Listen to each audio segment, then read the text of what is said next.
Olá!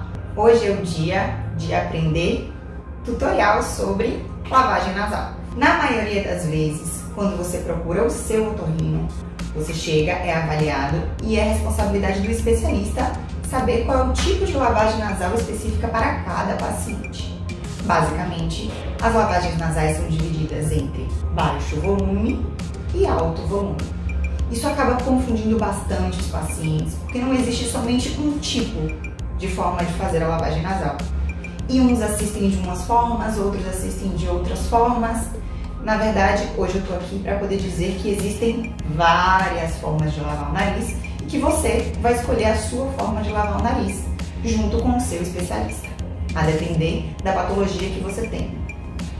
Quando acontece comigo, o paciente sai prescrito e eu explico como faz o procedimento. Na maioria das vezes, os pacientes saem de consulta orientados a serem lavagem nasal e compram esse dispositivo. Esse dispositivo não faz lavagem nasal. Ele serve para muitas outras coisas. E a principal função é umidificar o nariz. Então ele é muito bom para pacientes que passam muito tempo dentro de ambientes com ar-condicionado, em voos muito longos, para pacientes que ficam bastante tempo longe de casa e que isso é muito fácil de transportar e acaba ajudando para umidificar o nariz. Mas lavar não lava. Seria ideal comparar isso aqui ao uso de uma água termal no rosto, comparando a lavagem do rosto efetivamente, ok? Temos agora outras possibilidades de uso de lavagem de baixo volume. A primeira delas seria um flaconete de soro fisiológico.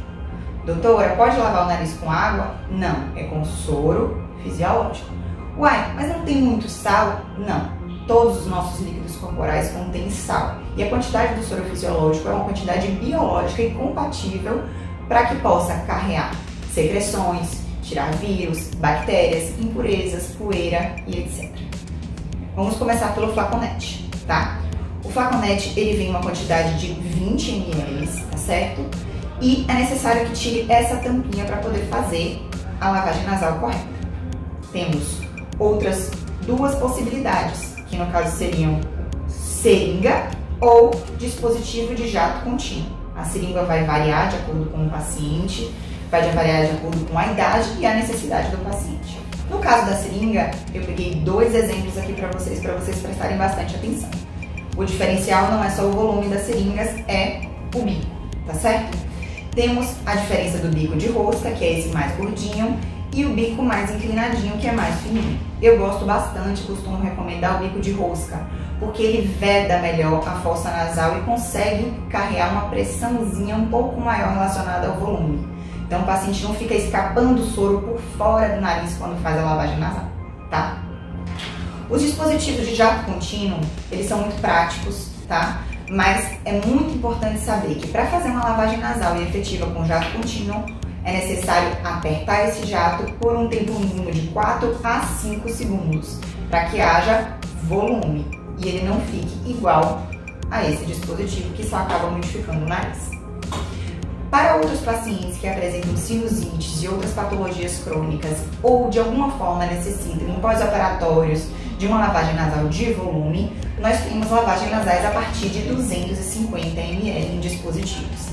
Existem vários dispositivos de alto volume, como esses que vocês podem ver aqui. A maioria você consegue comprar através de sites, porque a grande maioria é necessário importar. Existe uma marca só que contém hoje em dia aqui no nosso país que a gente consegue comprar em farmácias. Mas o soro fisiológico comum com esse formato aqui de dispositivo equivale à lavagem nasal de alto volume. Bora comigo? Agora eu vou mostrar uma por uma dessas lavagens para você saber como é que lava o seu nariz. Nós vamos começar pelo uso do flaconete, tá? Ele é uma ampola de plástico, em que você vai precisar fazer isso para poder abrir, pronto, tá?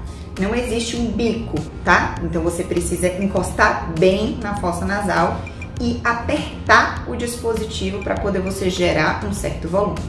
Ideal é que a cabeça esteja inclinada para trás, dessa forma. Pronto. Sentiu o gosto do soro na garganta, pode engolir ou cuspir, de um lado ou do outro. Agora, vamos usar as seringas. mostrando o bico diferente de cada uma das seringas. Maneira correta. Depende. Existe o tipo de lavagem retrógrada, em que você inclina a cabeça um pouco para o lado ou inclinando a cabeça para trás. Vou fazer com cada uma das seringas de uma forma diferente, tá? Vou usar a seringa de menor volume de 5 ml para fazer a lavagem retrógrada, em que você inclina a cabeça um pouco para o lado e coloca.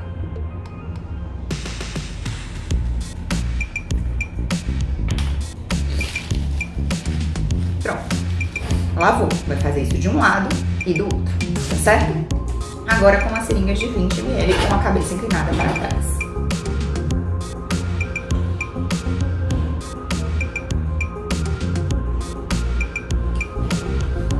Pronto. Feito. Não afogou, tá tudo certo.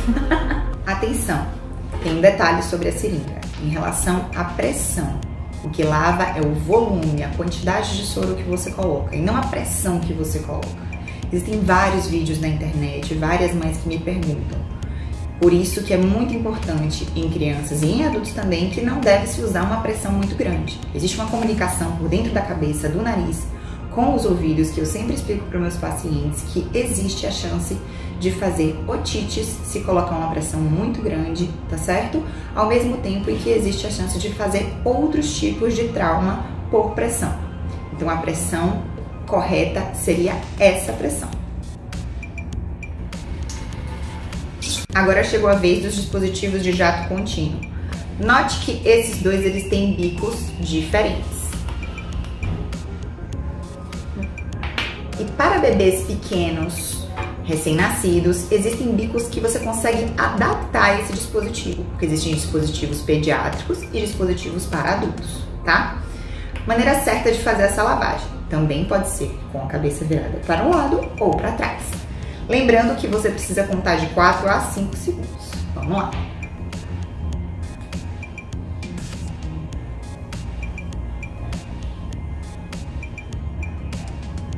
Pronto. Sentiu o gosto do soro na garganta, lavei o nariz. Faz de um lado e do outro. Chegou a vez da lavagem de alto volume, tá? Aqui tem um pequeno detalhe, um pouco diferente do de baixo volume, é a posição. A posição tem que ser com o corpo um pouco inclinado para frente e com a boca aberta, para que o fluxo passe de uma fossa nasal para outra, dessa forma.